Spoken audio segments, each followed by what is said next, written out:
But let's start with quick introductions. Assem, let's start with you. Just a quick introduction of yourself and the company. Yeah, sure. My name is Assem Al-Alami. I'm heading the origination group in Berlin HIP. On the international side, we have offices in Paris, Warsaw, and Amsterdam, and also under my responsibility is the relationship management with the international investors for the German market. Berlin HIP is a small bank based in Berlin with a balance sheet of approximately 30 billion. We have a loan portfolio of approximately 27 billion, and we're active in all the typical asset classes, resi, the institutional resi side, as well as office, logistics, retail, and did I? No, I think that's all, isn't it? Okay, and very excited to be there. Thanks a lot. Great, thanks very much. Eva. Good morning, everybody. My name is Eva Seber, and I network for Swiss Life with big corporate clients. We are interested to buy sites of them, which are not in use anymore or potentially only in use. And Swiss Life in general invests in all relevant asset classes. And within the big family, we also have interesting touching points with an infrastructure team, for example, who invests in airports and harbors. And also we own a company, Frontavis, which provide sustainable energy solutions. And given extra time last year due to the pandemic, I started some extra things, and I moderate a panel on Build World, focusing on city developments in Frankfurt and internationally, like in Shenzhen, Songdo, Toronto, Amsterdam. And I'm also hosting a podcast which focuses on influences on rooms and spaces. So I talk to scientists, brain doctors, virtual reality cracks. Yeah, that's it. Good to be here. I'm feeling very guilty about what I've done in lockdown now.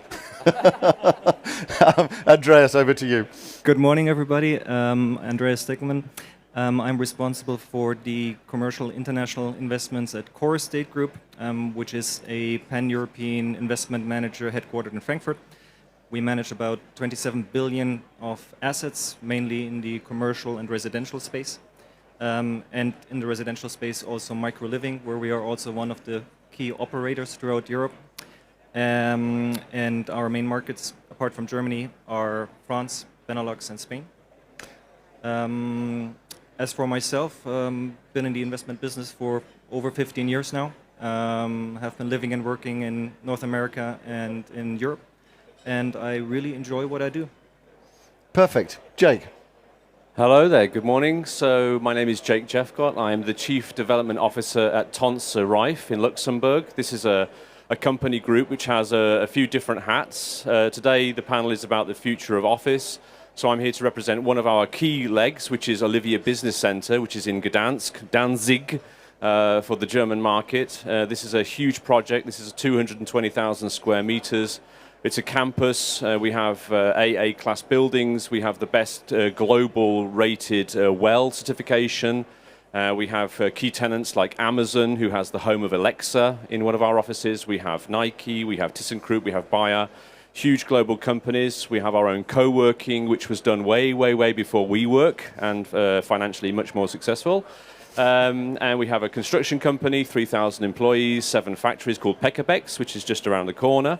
And then we also have another leg, which is our modular construction company now called Vivia, where we go into the residential market. But as I said, Olivia Business Center is what I'm going to talk about today. It's a very colorful project. We say resident, not tenant. And we have lots of strategies to keep our buildings sticky and to build the emotional attachment. So yeah, I'm going to share a few insights with you all today. My pleasure to be here. Thank you. Perfect, thanks very much. So a really interesting mix of different expertise as well here on the panel. And again, if you've got questions either on the live stream or here, please do share those. It's the joy of being together and live. Maybe just starting quickly with you, Assem. I mean, the office sector seen significant growth before the crisis, huge amounts of investment generally.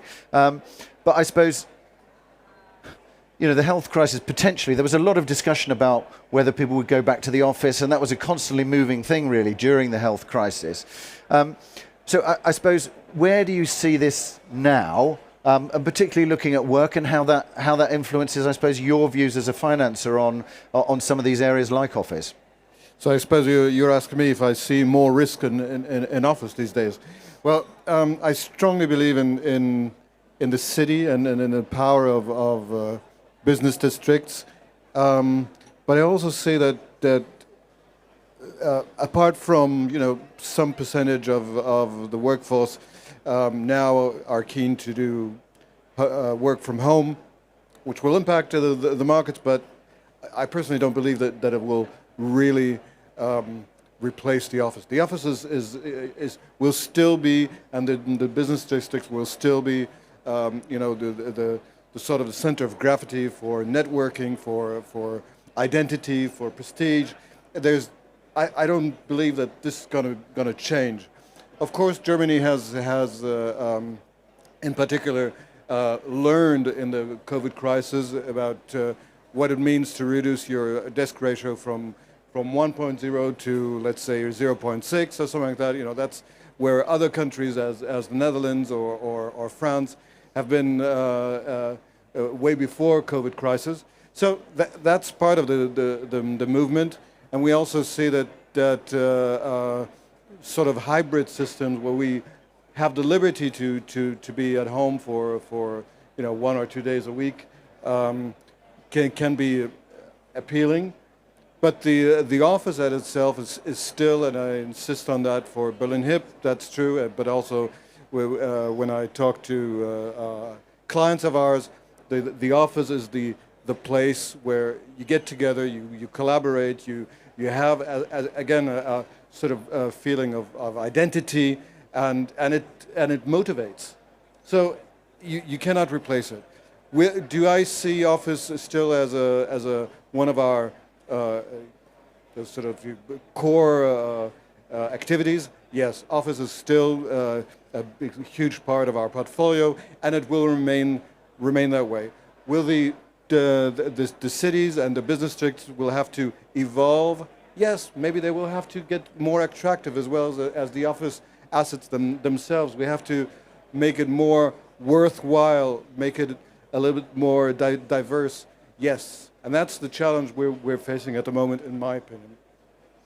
Good, Eva. Just picking that point up there from Assam in terms of the potential for the cities to change. How do you see that? I mean, which way do you see this being driven? Do you see the change in office, in some ways, the future of office being driven more by, I guess, the employees and the companies to a certain extent? What's your sense of that? I look at changes, in a bigger context usually, yeah? So I don't see it only in the office sector. For example, I look on the residential part, and I also look on city development. So if we see concepts coming, like the 15-minute city in Paris, and you see these tendencies in all big German cities, this will also change the concept of a CBD. So you will probably have more little CBDs within a city. And also, if you change on the resi side, for example, I mean, we are one of the biggest space consumers in the world with the US, and this will probably change in a few years. So there will be concepts where maybe work is integrated in resi buildings, and this could also change the office sector. So, yeah, I mean, I would keep it flexible, agile, and yeah. And Andreas, from your point of view, obviously, I mean, it's interesting there that Eva mentioned the kind of changeover in terms of the cities and city quarters. What's your sense in terms of office, and maybe pick up that sense of mixed use as well within that, and how you see that moving forward?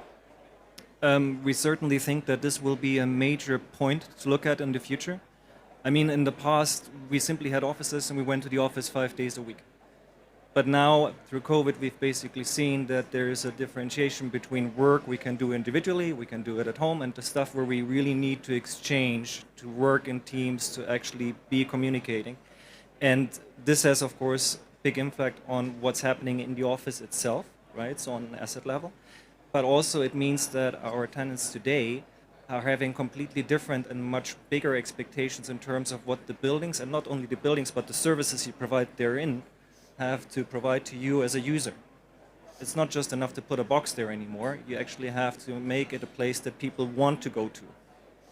And I think that is the big challenge. And I think mixed use is a big part of that, because it creates, from an owner's perspective, a diversification of the income, thereby also some diversification of risk. And it's just what cities will need. I mean, if you look at the fact that most likely in the longer run, the absorption of office space will decrease or at least level out to some point, there will be excess space also in the capital cities, where you really need to think about how to best use that now, and to actually think about uses with residential, micro-living, for example, serviced apartments, meeting centers, as is already often done these days, right? Specialized retail. These kind of things, I think, will play a major role in making our cities more livable, and also the office space and the working environment more attractive to the tenants. So we are a good example, because I would say in the past my main objective has been investing in core commercial office assets, and those were 100% office use typically. Now I'm looking at assets that have the potential, if it's not already there, to integrate other uses. So it has had a profound effect on what I'm doing in my everyday life these days. Okay, good. And Jake, just from your point, I mean, you mentioned there some of the things that you were doing at Olivia. So it may be worth just, I mean, is that mainly focused around what Aston was saying to a degree, and everybody around experience, around making it an attractive place for people to want to come, because actually a lot of work no longer needs to necessarily be done in an office? Exactly. I mean, I think really going back to the start of our development, so 2009, 10, you know, it wasn't a great time to actually start to build something that was big. And indeed, you know, before we started in real estate, this was our first go at real estate. A lot of us didn't really know too much about it. So we were kind of fortunate. I mean, this was kind of like one of these happy accidents. We were kind of fortunate enough to meet with people that were sort of a lot more knowledgeable than we were around the world. Designers, interior architects, marketing people, people from entertainment.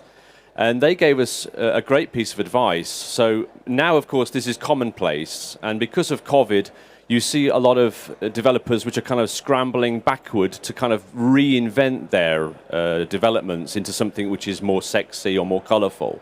But in 2009 and 10, the advice that we got really was on point. And it said, don't focus on the buildings, focus on the people.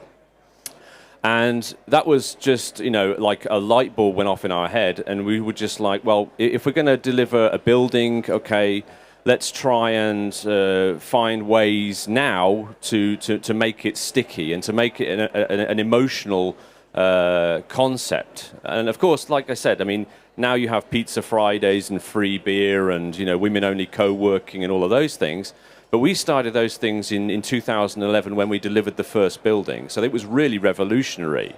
And there was a few sort of key examples that we took from around the world. So one was in London, one was in South America, in Paraguay, in Uruguay, and really we just sort of looked around the world, you know, for different kind of elements to kind of bring to the project to make it special right from the very start. So as Olivia has kind of grown, we've only sort of put more time and more effort and more capital into those things. And as we've kind of delivered more buildings across the campus, we've been lucky to just be able to accentuate those things. And that's only come more to be highlighted because of situations like the pandemic over the last, you know, couple of years. So really we kind of hit the ground running. We were very, very lucky to have, you know, such a basis to start. And from the very get-go, we've really managed to kind of mix up the services, to have different elements in different buildings, and to sort of keep things colourful. So one of our major touch points is that we say resident. We use resident and not tenant. And that and from that spans everything else. So if we have this kind of key phrase in our mentality, then everything else can actually waterfall from this umbrella, and then we can start to kind of think about services and concierges and clubs and sports and everything else. So actually, during the pandemic, we had a lot of people coming to the office because really, I can say that Olivia Business Centre, if you're single, is actually one of the best places to be because you're going to meet like-minded people and you're going to start to have social lives and things, because a lot of people come to the offices not knowing many people, or they join a new company, or they come to live in Gdansk from another city.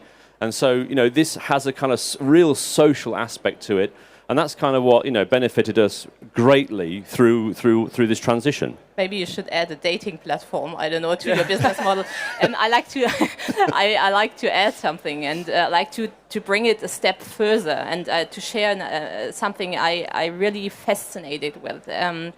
I don't know who knows Denizen of the audience. Denizen is basically a company, the Airbnb of the office. So they only rent in Berlin a lobby, or you can call it a gentleman's ladies club, and then they ask the neighbors and the offices around to rent spaces to them, and they take care of all of it. And it's so interesting because you have an office building without having an office building, and you are able to share ideas every day in a different location with a different company, and it's a totally different way to think office in the future.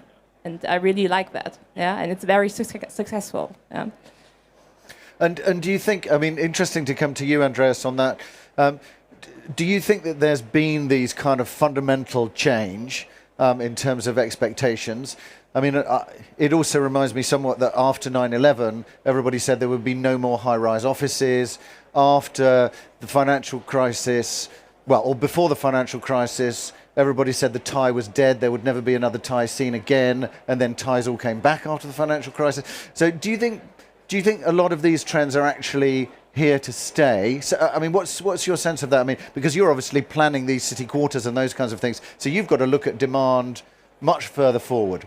I would definitely say those trends are here to stay. I mean, I thought, especially in hindsight, it was kind of funny, this discussion last year where it was almost panic mode and people were thinking, will we ever go back to the office again, or do we just work from kitchen table in the future? Isn't that sufficient? And I mean, of course, no, that won't happen. Yeah, so the office is here to stay. But Andreas, can I just suggest you hold the mic a little bit closer? Because I'm not sure if you can hear at the back. Can you? Perfect. No, Great. I can. Perfect. Sorry. But of course, yes, the requirements from many angles have been changing, and I mean they have been changing before COVID. It's just that through that, it has really acted as a massive accelerator for things that otherwise might have taken 5 years, 10 years, who knows.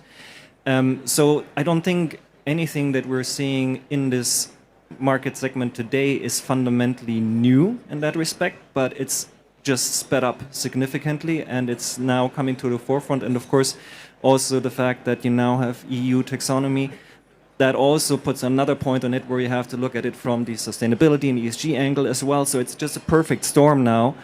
And because we were just talking about it before, because it now actually means it has a direct impact on your bottom line, now it's getting really interesting for the industry. Before it was, green B is nice, perfect, okay, let's do that, have a plaque on the wall, that's wonderful, but if it costs too much, we leave it.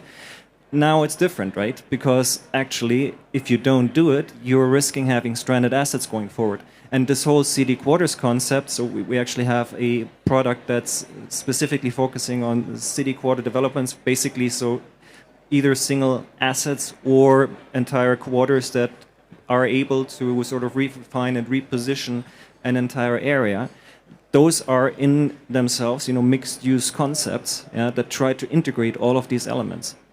And it becomes very complex, right? Because obviously that's how we try to position ourselves and making our services even more important, because you have to reduce that complexity that is now increasing and increasing in the investment side. Okay, good. And obviously, Assem, from your perspective, in terms of the sort of ESG sustainability side, that's obviously a key part of what Berlin Hip are doing. But how do you see that relating to this future of office topic? Well, first of all, ESG, I'm happy to come to that subject again. Thanks for bringing it in. And everybody will say, oh my God, not ESG again. It's we talk about it every day. But it's, first of all, it's a challenge for the whole society. So we can't talk enough about ESG. Second of all, it's an opportunity for a lot of people, because you can make a huge difference with ESG. Why am I saying that? Because a lot of our clients will tell me, yeah, but ESG, what's in it for me? What's the premium? And I have difficulties answering that, because it's not about premium anymore. It's about the brown discount. If those buildings will have a difficult time. You talked about stranded assets. There's going to be a number of assets that are going to be in difficulties, because the investor side is one side, where investors will more and more refuse to buy anything that is not transformable into something green. On the tenant side, more and more people will say, I don't want to rent any surface that's not green anymore, or ESG compliant. And on the bank side, we're confronted with not only with our general willingness to promote ESG compliance. Berlin is one of the front runners in issuing green bonds. We're we're a relatively small bank, but we're still Europe's largest private banking institution issuing green bonds, green Pfandbrief, but also other kind of product. So it's in our DNA, it's in our gene to be green and ESG compliant, but also the regulation is pushing forward, is pushing banks to be ESG compliant. In its next step, maybe also taxonomy compliant.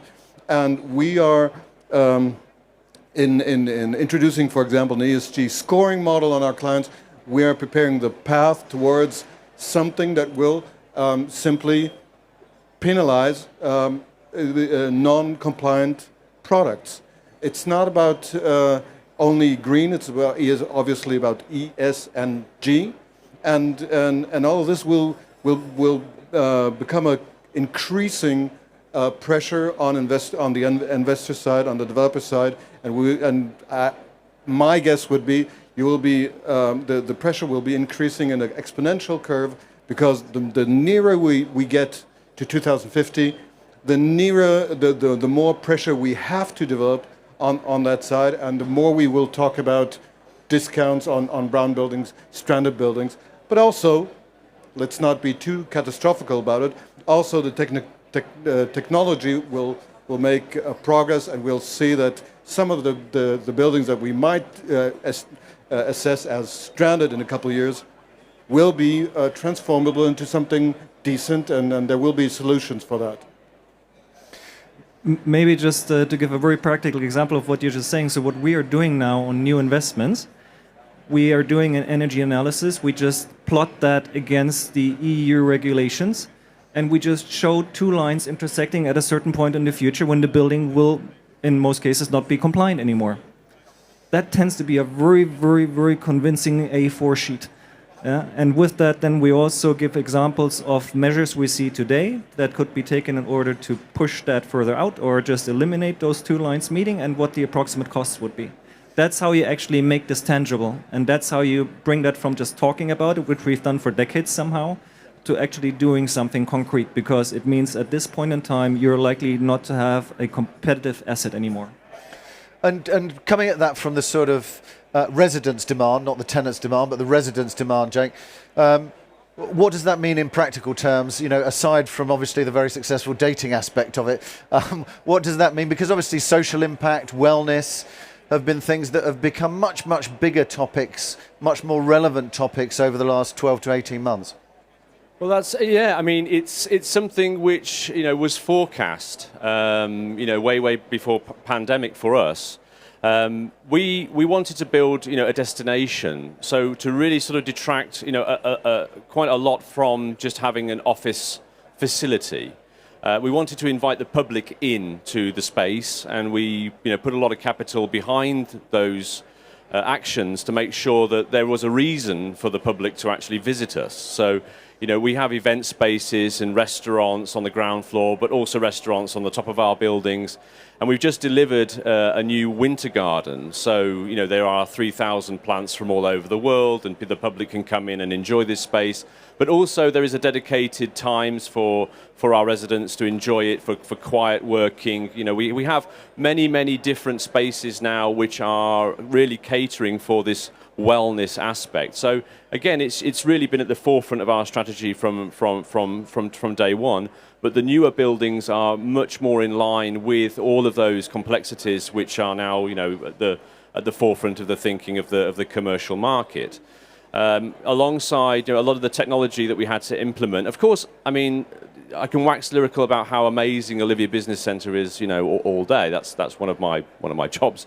But it's not easy, and it hasn't been easy to kind of, really change maybe some of the aspects of the older buildings, coming forward and sort of changing some of the spaces and some of the technologies for the wellness, side of the resident life there. So, it takes a lot of capital. There's a lot of capex involved. It takes a lot of insight, and a lot of consultants have come to us and kind of given their $5 of advice, along the way. So it's not just been plain sailing for us. But of course, from our background, and it was always, people first, and really it sort of placed us in a good position, from the very beginning, as I said before. So, but it's just, now we see that everything starts to come to a serious point where these things actually start to equal money, penalties, and the corporate side of our business really starts to take notice. But we've been kind of leading the way, for most of our development. Can I add something? The biggest change for me is, we are in the biggest transformation since the Industrial Revolution, right? And we feel it every day, yeah. And the clients I talk to, they feel it every day. So if you see the automotive sector or the financial sector, it changes so fast, and it changes. A lot of things are really changing, and you need rooms who enable you to go through that change, yeah, and those rooms are not closed anymore. This is the biggest thing I see. So every company kind of opens the doors, let other companies come in, prop techs, fintechs, whatever, yeah. So this is really a big change, yeah. And just, I wanted to pick up a little bit on, and everybody obviously, you have an office, but everybody else is also in offices. So are things like, air quality, is that going to be a permanent change that everybody is going to want access to windows that you can open, those kinds of things? Just on a practical level, are those kinds of things where CapEx is going to have to be spent for those offices that don't have that at the moment? Well, again, I think it's about life quality. In some cultures, you don't need to open windows. In Germany, it's even the high-rise buildings always provide for some sort of opening in the facade. Sure, whatever makes your life nicer, more worthwhile, that's going to be in demand. But I'm coming back to the future of some of the disasters. I'm asking myself, and I want to answer Andreas. I want to ask you a question. How about transforming office buildings? Is that some of your part of your spectrum in dealing with these assets? Because it will, for once, change the quarters. And it will maybe even offer a solution for assets that will be difficult to transform, will it? I think conversions are clearly an important element as well. It depends very much on the individual market to what extent you can implement that kind of strategy. Has been done a lot in the Netherlands, for example, in the past decade post-crisis, because there was such an oversupply of just obsolete office. But I mean, I'm a firm believer. In principle, I believe we will see the long-term outperformance of central urban locations, and then so it's location, location, location, as it always was, just even more these days. And then it's looking at each individual asset. What is the ability to transform that to meet today's needs? Because I think one big point where many old structures are struggling is the flexibility they can offer, right? Because I think today we are in a world where a lot of users are not just unsure in terms of how much space they will ultimately need. I mean, that's also why, it's become quite trendy to sort of just have your core amount of space on a long-term lease, and then lease additional space and then have meeting centers and so on as you need, so you can kind of expand and contract again as you need. But it's also about the flexibility of the space, and very often old buildings simply have certain limitations, be it height, be it just the size of the floor plate, that limit what you can do. And that's where it gets tricky, because of course then it's a cost capex question again. And that was something, I mean, you also touched upon that. I think today a lot of owners are not yet fully aware of the costs that will be coming their way in a few years in order to make sure that their buildings are still in the market. Yeah. Richard, can I ask another question? You can. Sorry for taking over a little bit. But let me ask you if a question. You talked about the 15-minute city, and then we have cities like Danzig, for example, which and your park is marvelous. I've seen part of it, so really beautiful.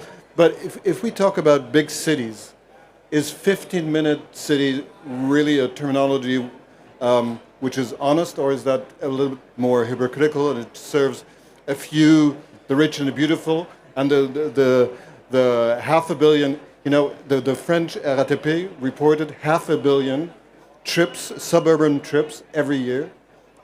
Is that a reality, or is that? I totally believe in 50-minute cities. I mean, we can talk about if you mean 50 minutes by walking or by mobility. I mean, that's okay. But it's a very old way to build cities, actually. I mean, it's not really a new thing. I mean, the last 50 years, we were on the false track, I think, to separate everything. So we are on the right track again to bring everything together. Yeah, I like to add something to you. I mean, this is why we really like production locations or corporate assets, because you really can transform them and you have charming quarters afterwards. So if you go to, for example, Köln-Mülheim, where we developed an area from the Kabelwerke, there's a soccer hall from Podolsky, there's a theater, there's urban gardening, there's Bastei Lübbe, there's a coffee place, a restaurant. It's really an urban place. It became a very attractive urban place. And if you don't do that, you don't really have attractive cities, because then you have these office areas, the residential areas, and this is not really attractive. So are Paris and London the two big megapolis in Europe? Are those failed cities? Because I mean, in London you have 1.1 million. Some parts of it are not really commuters. attractive, I would say. I mean, interestingly, actually, in London at the moment, and it's something I would have picked up with Philip from Coros if he was here, is that we've seen a move as well. Certainly, if you look at Oxford Street, for example, a lot of retail, Oxford Street, Regent Street, a lot of retail disappearing from that. And obviously, there's still going to be retail on the ground floor, so that keeps that retail element to it. But actually, a lot of office being developed above that, and a move away to, away necessarily from all offices being in the city or in Canary Wharf, and actually to a slightly more mixed use one. And I wonder whether that's because that creates a kind of destination for people to want to go to. There's a lot of restaurants, there's a lot of other things around there. And traditionally that would not have been an office area. I mean, it would have been odd for you to have an office at Oxford Circus, pretty much. So I wonder whether that's something that will change across Europe as well. Yeah. I'd like to give another example. If you look at the financial industry, I mean, in Germany, it's based in Frankfurt, right? So all the big banks and the financial industry are based in Frankfurt. Almost all. Almost. Almost. Okay. But they are disrupted by fintechs, and they need a lot less people in the future. And the fintechs are not sitting in Frankfurt. Yeah, they are going to places where the people want to live, work there, and this is like Munich Berlin. And Berlin. Absolutely. And so cities should have an interest to create interesting environments. Yeah, because this is their insurance for the future. And does this mean there's going to be more of an opportunity for smaller cities, B and C locations, those kinds of things? Andreas, and then I know it'd be interesting to pick up from you, because a lot of the office people view in Poland as being in Warsaw, but obviously this is a difference. But Andreas, is that more of an opportunity for B and C locations, or? I think there's definitely an opportunity for B and Cs, but depends on the market. I mean, Germany, for example, we are really quite active in those markets because it's so polycentric. But again, if you then look at France, for example, and look many of the other countries that are really dominated by their capital city, I think you have to look much, much harder to be on the right track there. Also, this whole hub and spoke system, I think. Because if you're thinking about the question, will people also have sort of, their little hubs closer to where they live rather than actually going to the city center to be there?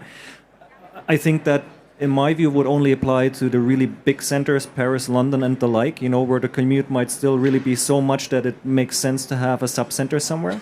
But otherwise, we are going, experience shopping these days. I think it's also experience working. You go to a destination. And that's why, when you talk about Oxford Circus, for example, I mean, there's a reason why these major cities have been so attractive for decades and for centuries. That doesn't change.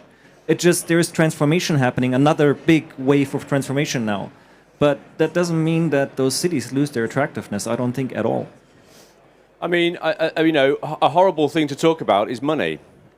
And you can kind of, say that people will go to the office or not go to the office, or they'll go to the centre of the city or they won't, or, they prefer to work in suburban offices and things like that. But, we all, unfortunately, still depend on money and salaries, and we have to rent spaces and things like that. So, coming from, I would say, we are a tier 2 city in Poland. I'm English, but I've lived in Poland for 20 years. Why? Because, it's been built, it's been developing so fast, really from the ground up since 2010, I would say, especially for the last 5-7 years. Poland has been an absolute rocket in the real estate industry.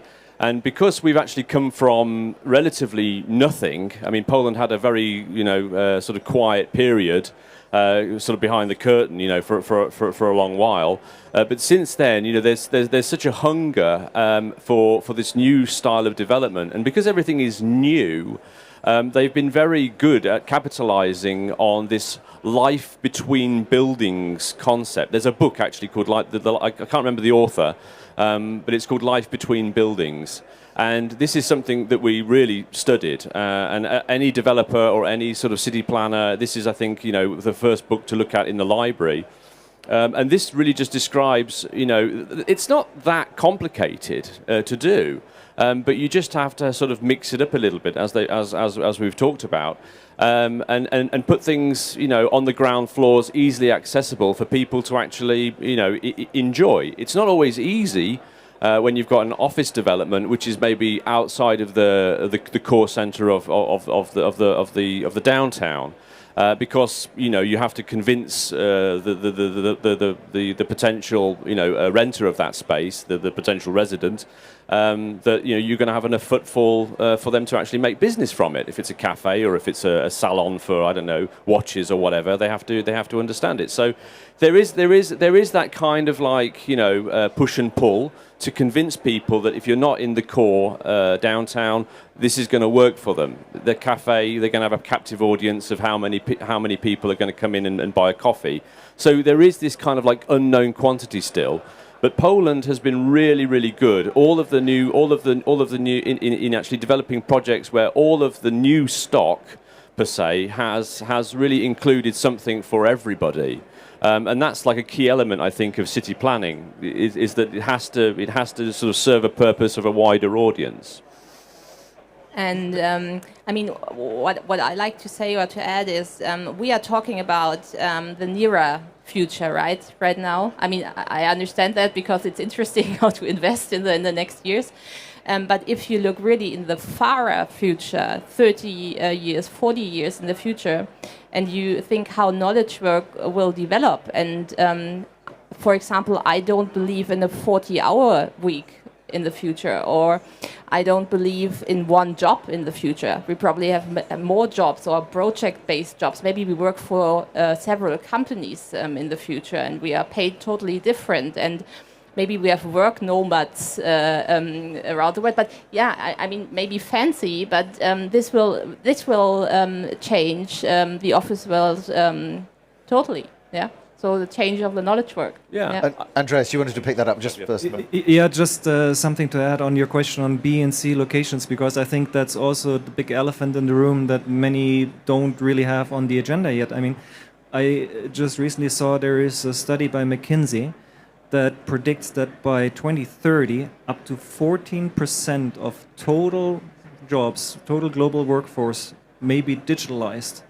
They may just completely disappear. So if we're talking about structural change and you're in a location that is back office dominated, mostly administrative functions, they may not just move someplace else, they may simply not exist anymore. So what a huge impact that will have on the commercial office market in some countries and some specific, cities. May I put some water into the wine? Because those kind of theories have always existed. After the development of the steam machine, they predicted that so many jobs would disappear and we'd all be unemployed, and I don't know. And we just developed new ways of occupying our intellect and our creativity and the workforce. And the same stands for other. I adhere with a lot of things that you say, but I can't imagine that the workforce would like to be, a nomad to the extent that they work for several companies, and I think we still need that part of our identity to identify ourselves with one mission and with one corporate identity, so to speak, in a larger sense. The future of labor, the future of our workforce has always been a subject of a lot of speculation, and in the end, it stays rather homogeneous, doesn't it? I agree. We will see. We will see how it will go. No, I think we're already there. I mean, we're already there, aren't we? We already have sort of nomadic lifestyles, and technology is one of those. Okay, I mean, oh god, it's so cliche. Technology is the great enabler, but it's also something that you can't turn off. And this is this kind of double-edged sword. It's kind of like it comes at a price. You can be a nomad and you can work for umpteen different kind of companies, and you can work from the Sun Lounger or the nightclub or whatever it is that you want. But you are still working, and the disappearance of the 40-hour work week. It's like what becomes work. It's just work-life, what is it, blend, they call it now? It's just work-life blend. There's no work-life balance. Because you can still read an email and answer an email at midnight when you're at the bar.